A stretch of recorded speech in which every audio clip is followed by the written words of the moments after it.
तर मुंबई विद्यापीठाची सिनेट निवडणूक रद्द करण्याचा सरकारने निर्णय घेतलेला आहे। अत्यल्प मतदार नोंदणी झाल्यानं निवडणूक रद्द केल्याचं स्पष्टीकरण सरकारकडून देण्यात येत आहे। राज्य सरकारकडून निवृत्त न्यायाधीशांची एक सदस्यीय समिती या प्रकरणी स्थापन करण्यात येणार आहे।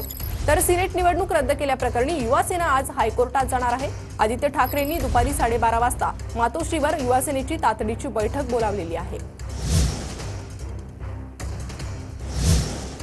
तर सिनेट निवडणूक रद्द झाल्यानंतर महायुतीतही जुंपली आहे। भाजप प्रणित अभाविप विद्यार्थी संघटनेचा मुख्यमंत्र्यांवर आरोप घेण्यात आला आहे। मुख्यमंत्र्यांच्या दबावामुळे निवडणुकीचा बळी देण्यात आल्याचा अभाविपचा आरोप आहे। अभाविपचे शिष्टमंडळ राज्यपालांकडे या प्रकरणी दाद मागणार आहे। सिनेट निवडणूक स्थगित झाल्यानंतर अभाविप आक्रमक झाली आहे।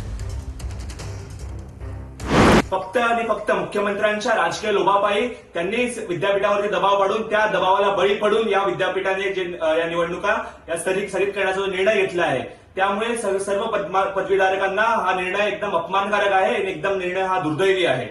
अखिल भारतीय विद्यार्थी परिषद राज्यपालांची भेट घेऊन या निर्णयाच्या विरोधात दाद